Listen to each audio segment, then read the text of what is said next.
Hello and welcome to Wisdom RAS. Follow us on YouTube, Insta, Twitter and Facebook for more information. तो इस video की PDF आपको Telegram channel पर मिल जाएगी। आप सर्च कीजिए विजडम RAS ऑफिशियल। इस पर आपको डेली जो भी वीडियो बनाता हूँ उसकी पीडीएफ मैं वहाँ पर शेयर कर दूंगा। तो आज का पहला सवाल, केंद्रीय सरकार ने चंबल क्षेत्र के बीएडओ को कृषि योग्य भूमि में परिवर्तित करने के लिए किसके साथ कोलैबोरेशन किया है? World Bank, Asian Development Bank, Food and agriculture Organization of United Nations and none of these. तो जो भी चंबल है ना, चंबल के जो भी बीएड है उनको कृषि योग्य भूमि में, मतलब बीएडओ में अपन खेती नहीं, क्या बीएड होते हैं उसके बारे में बताऊंगा। तो चंबल के जो बीएड है उनमें खेती नहीं कर सकते, तो उन्हें हमें कृषि वाली भूमि में तब्दील करना है, मतलब खेती योग्य भूमि में तब्दील करना है। इसके लिए सेंट्रल गवर्नमेंट ने किसके साथ हाथ मिलाया है? World bank, ADB, Asian Development Bank, Food and agriculture FAO के साथ एंड नन ऑफ दीज। तो इसका राइट आंसर है वर्ल्ड बैंक। ठीक, तो इसकी व्याख्या में क्या है? सॉरी। तो केंद्रीय कृषि और किसान कल्याण के मंत्री नरेंद्र सिंह तोमर ने कहा है कि हम वर्ल्ड बैंक के साथ में एमपी के, मध्य प्रदेश के ग्वालियर चंबल बेल्ट है, वहाँ जो भी बीएड है, जो बीएड वाली भूमि है उसे हम खेती वाली भूमि में बदल देंगे। होता क्या है कि जब भी कोई नदी आती है तो भूमि का एक अपर्दन का एक प्रोसेस होता है कि भाई पहले सबसे पहले परत ऊपर वाली हटा दी, फिर धीरे धीरे थोड़ी सी ऊपर नालियां बनने लगी, रिल बोलते हैं। फिर धीरे धीरे और गहरी होती जाती है, अब नलिकाएं बनती है। फिर आगे धीरे धीरे जब और भी ज़्यादा नदी अपना इतना जब बड़े बड़े गड्ढे कर देती है जमीन के अंदर, तो वो बन जाते हैं बीएड। फिर उन बीएडों में खेती करना पॉसिबल नहीं होता, बिकॉज क्योंकि वहाँ पर किसी भी प्रकार का कोई भी टेक्निकल जो भी यंत्र होता है उन्हें वहाँ पर कैरी करना है, या फिर भूमि उत्खात इतनी ऊपर नीचे होती है कि उसमें हम खेती नहीं कर सकते। तो सरकार ने कहा कि इन बीएडों में अच्छी तरीके से खेती करने योग्य भूमि बदल देंगे, इसलिए वर्ल्ड बैंक के साथ में इन्होंने समझौता किया है। नहीं तो फिर बंगाल बीएडों से बागी पैदा होते हैं, क्योंकि वहाँ पर किसी प्रकार का खेती नहीं होगा तो बेरोजगार होंगे, तो फिर उन्हें मजबूरीवश ऐसा काम करना पड़ेगा। तो वर्ल्ड बैंक का हेडक्वार्टर का है वाशिंगटन डीसी, यूएसए में। And ADB, Asian Development Bank, Manila, Philippines में। FAO, food and agriculture organization का कहाँ पर है? इटली में। एफएओ इटली में, एडीबी फिलीपींस में, वर्ल्ड बैंक यूएसए में। इसके बारे में अपन ने 2 दिन पहले भी वीडियो में देखा था। यदि आपने वो वीडियो नहीं देखा हो तो बैक 2 दिन के डेट का बैक जाके वो वीडियो देख लीजिएगा। फिर नेक्स्ट सवाल है, स्वदेश। स्वदेश किस मंत्रालय का नवाचार है, मतलब इनोवेशन है? स्वदेश किस मंत्रालय का नवाचार है? कौशल विकास एवं उद्यमिता मंत्रालय, विदेश मंत्रालय, नागरिक उड्डयन मंत्रालय, या उपयुक्त तीनों द्वारा? स्वदेश किस मंत्रालय का? तो इसका ये डेवलपमेंट किया है कौशल एवं विकास मंत्रालय ने। क्या किया है? कौशल विकास एवं उद्यमिता मंत्रालय ने। तो इसमें क्या किया है कि जो एक वंदे भारत मिशन चलाया था, दूसरे देशों से जो भी अपने वर्कर्स या फिर जॉब जो दूसरी जगह काम करने गए उन्हें वापस इंडिया लाना है। फिर वापस जो भी इंडिया आएगा उनका नागरिकों का डेटाबेस बना देंगे, भाई कौन कौन से देश से आया, वो कितना स्किल्ड है, वो कितना काम जानता है, कितना बेरोजगार, कितना उसे काम नहीं आता है। तो वो स्वदेश स्कीम के तहत ये काम किया जाएगा। स्वदेश की फुल फॉर्म क्या है? Skilled workers arrival database for employment support, मतलब सपोर्ट करना है इसमें।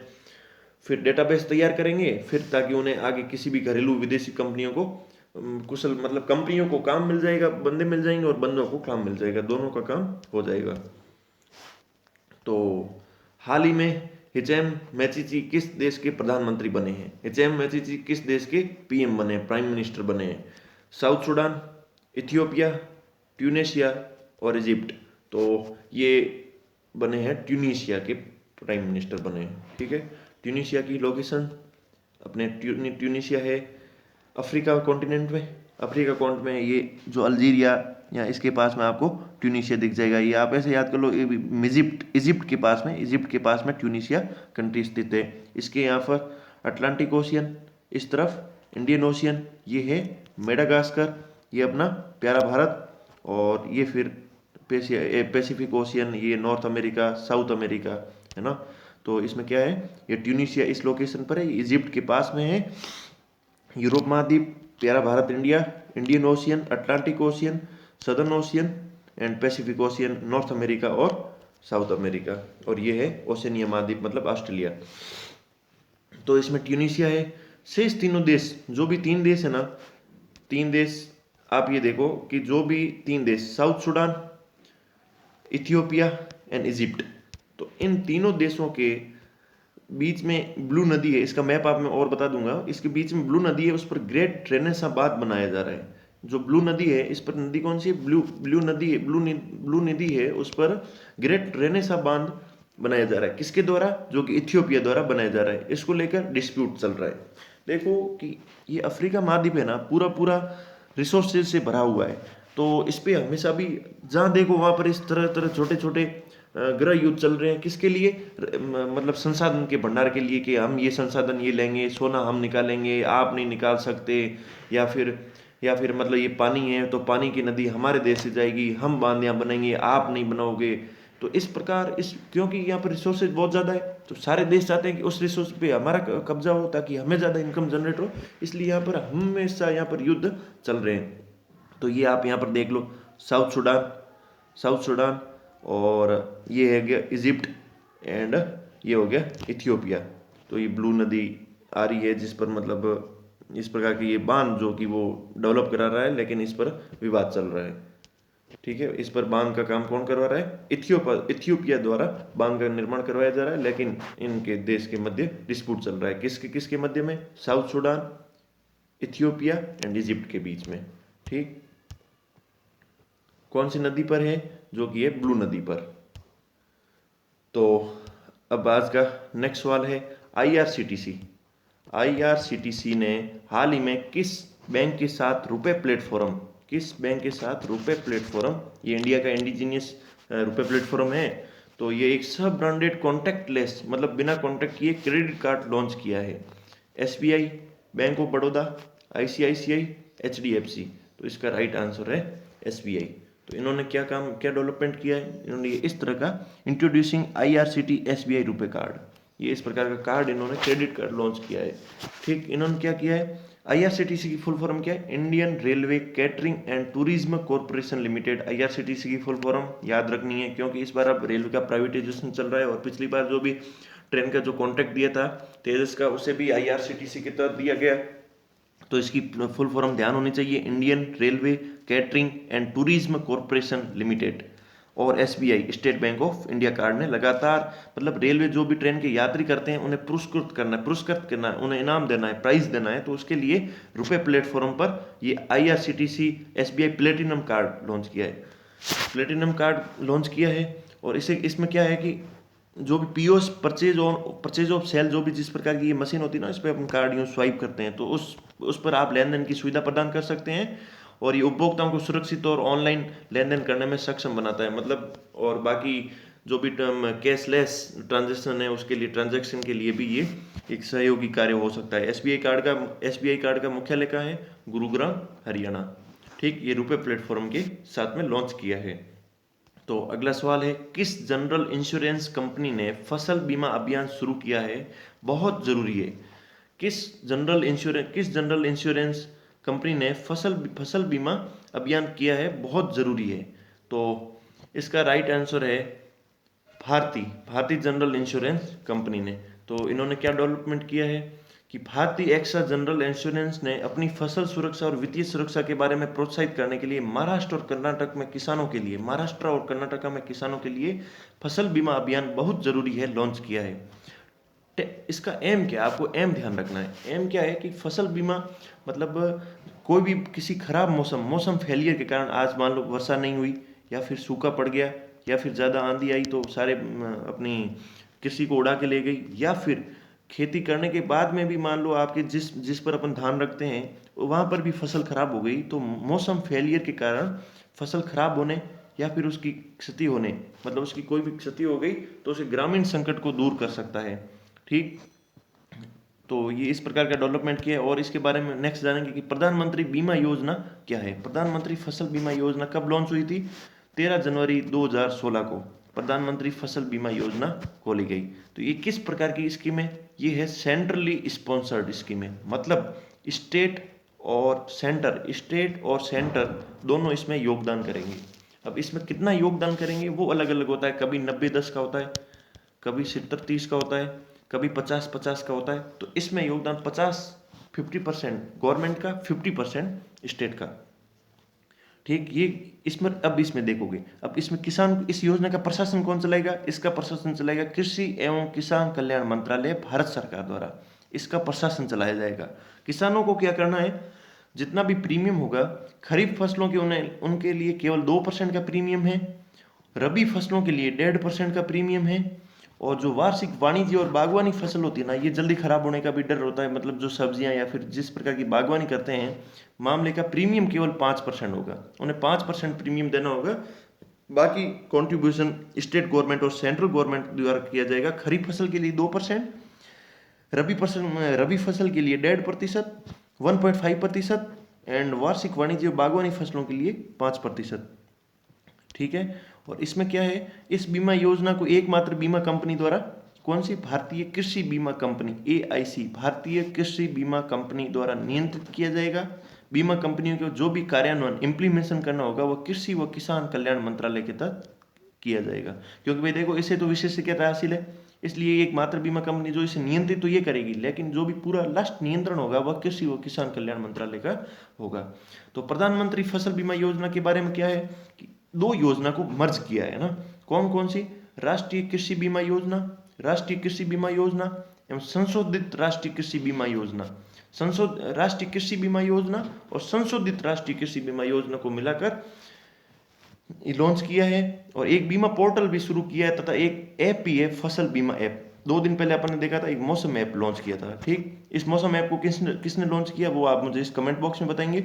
और इसके लिए एक फसल बीमा ऐप भी लॉन्च है, और बाकी इसके लिए इसमें वर्तमान में 5 पब्लिक सेक्टर की बीमा कंपनियां और 13 प्राइवेट बीमा कंपनियां इस कार्यान्वयन में काम करेगी। तो ये जरूरी नहीं है कि कितनी कंपनियों ने काम लिया है या कितनों ने नहीं लिया है, और भारतीय सार्वजनिक बीमा में कौन सी काम कर रही है, कौन कौन सी प्राइवेट काम कर रही है, ये 18 कंपनी किसको टेंडर दिया, अपने को याद नहीं करना है। नहीं, अपने को कोई टेंडर के बारे में किसी भी प्रकार का प्रश्न पूछा जाएगा।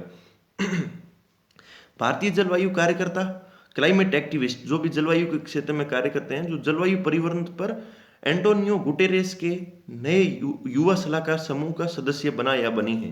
तो जो भी ये एंटोनियो गुटेरेस, जो भी जलवायु परिवर्तन रिलेटेड एक ग्रुप है, सलाहकार मतलब एडवाइजरी ग्रुप है, सलाह देते हैं, तो उसका सदस्य कौन बना या बनी है। तो लिचिप्रिया कंगजम, अर्चना सोरेंग, रिधिमा पांडे, वंदना शिवा। तो इसका राइट आंसर है अर्चना सोरेंग।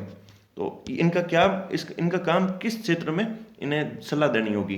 तो इन्हें वैश्विक कार्रवाई में जो भी वर्ल्ड लेवल पर जो भी एक्शन या जिस प्रकार की सलाह दी जाती है उसमें और तीव्रता लानी है, ताकि ग्लोबल वार्मिंग से बच सकें, और नियमित रूप से सलाह देंगे, और बिगड़ते जलवायु संकट से निपटने के लिए समाधान भी प्रदान करेंगे। जो भी मतलब कोई भी जलवायु परिवर्तन के भाई इस प्रकार की प्रॉब्लम आनी है या फिर इस प्रकार का खतरा उत्पन्न हो सकता है, उसके लिए एडवाइस प्रोवाइड करवाएंगे। तो संयुक्त राष्ट्र महासचिव एंटोनियो गुटेरेस ने जलवायु परिवर्तन पर अपने नए युवा सलाहकार समूह में 7 सदस्यों के बीच भारतीय जलवायु कार्यकर्ता अर्चना सोरेंग को नामित किया है। किसने? यूनाइटेड नेशंस सेक्रेटरी महासचिव एंटोनियो गुटेरेस ने अपने जो 7 युवा सलाहकार सदस्य है उसमें से इनको शामिल किया है। तो अब यूनाइटेड नेशंस UN के पार्ट के बारे में जान लीजिए। तो ये कब बना था? ये बना था 1945 में। कहाँ पर? यूनाइटेड स्टेट्स में बना। ठीक, इसकी 4 भाषा है ऑफिशियल, जो मतलब वो भाषा 6 भाषा है जो यूज करते हैं, English, French, Russian, Spanish, Arabic, Chinese. ठीक, India is founding member of UN। जब UN बना था तब इंडिया भी इसका साथ में था, इसके बनाने में इंडिया की भी भूमिका उस टाइम साथ में रही थी। यूनाइटेड नेशंस का हेडक्वार्टर मतलब मेन ऑफिस कहाँ पर है इसकी? New York, United states of America में।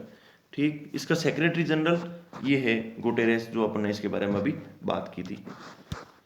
तो अब नेक्स्ट सवाल है हेपेटाइटिस क्या होता है? आपको पता है? वर्ल्ड हेपेटाइटिस डे कब मनाया जाता है? वर्ल्ड हेपेटाइटिस डे 27 जुलाई, 28 जुलाई, 29 जुलाई और 30 जुलाई। तो इसका राइट आंसर है 29 जुलाई को वर्ल्ड हेपेटाइटिस मनाया जाता है। हेपेटाइटिस क्या होता है कि लीवर में सूजन की बीमारी होती है, लीवर में सूजन आ जाती है ना, तो ये लीवर में सूजन की बीमारी होती है वर्ल्ड हेपेटाइटिस। ये क्या है कि इसे भाई सॉरी फॉर दैट, मैंने आपको शायद 29 जुलाई बता दिया था, बिल्कुल इसका राइट आंसर है 28 जुलाई, सॉरी फॉर दैट। एंड इसका क्या है कि वर्ल्ड हेल्थ ऑर्गेनाइजेशन द्वारा हर साल 28 जुलाई को वर्ल्ड हेपेटाइटिस डे मनाया जाता है। और सबसे पहला वर्ल्ड हेपेटाइटिस डे कब मनाया था? 2011 को। अपने भारत की थीम क्या है? हेपेटाइटिस मुक्त भविष्य, मतलब फ्री फ्यूचर करना है, हेपेटाइटिस को पूरा का पूरा खत्म करना है। मेन फोकस कौन है? माता और नवजात शिशुओं में हेपेटाइटिस बी की रोकथाम करनी है। तो हेपेटाइटिस किस कारण होता है? हेपेटाइटिस बी वायरस के, जिस प्रकार कोरोना एक किसी वायरस के कारण होता है, इस प्रकार ये भी वायरस के कारण होता है। और क्यों मनाया जाता है? नोबेल पुरस्कार डॉक्टर बारूक ब्लमबर्ग की जयंती के, मतलब उन्हें याद करने के लिए। और इन्होंने इसकी वैक्सीन भी इजाद की थी। जिस प्रकार कोरोना की वैक्सीन पर काम चल रहा है, इस प्रकार उन्होंने हेपेटाइटिस बी की वैक्सीन उत्पन्न की, ताकि लीवर की सूजन की बीमारी को खत्म किया जा सके। वर्ल्ड हेल्थ ऑर्गेनाइजेशन इस बार बहुत ही चर्चा में रहा है। वर्ल्ड हेल्थ ऑर्गेनाइजेशन कब बना? 1948 में। फाउंडेड कब हुआ है? फाउंड तो हो गया 1948 में। कहाँ पर? जिनेवा, स्विट्जरलैंड में। स्विट्जरलैंड कौन से? यूरोप महाद्वीप का एक देश है। और पेरेंट ऑर्गेनाइजेशन मतलब किससे निकल के आया? United Nations economic and social council से निकल कर आया। मतलब हमें सोशल काउंसिल मतलब लोगों का इकोनॉमिक और सामाजिक स्तर सुधारना है, तो इस डिपार्टमेंट से ये इसका पेरेंट ऑर्गेनाइजेशन है। जिस प्रकार व्हाट्सएप का पेरेंट ऑर्गेनाइजेशन फेसबुक है, इस प्रकार इसका भी ये पेरेंट ऑर्गेनाइजेशन, इसका पिता ये है, मतलब जन्म देने वाला, इस संस्था को जन्म देने वाली ये ऑर्गेनाइजेशन, ये संस्था रही है। इसका वर्ल्ड हेल्थ ऑर्गेनाइजेशन का हेडक्वार्टर कहाँ है? जिनेवा, स्विट्जरलैंड में। तो ये लीवर के सूजन की बीमारी है कि भाई 325 million peoples are living with viral hepatitis B and C. 325 million लोग इससे ग्रसित रहते हैं। And 10% of people living with hepatitis B and 19 living with hepatitis C know their hepatitis status, है ना। तो ये इतना इस तरह का डीप नॉलेज पूछते नहीं है। बाकी वर्ल्ड हेपेटाइटिस डे 2020 28 जुलाई को मनाया जाता है, जो कि हेपेटाइटिस बी वायरस के कारण होता है और इसमें लीवर में सूजन की बीमारी उत्पन्न होती है।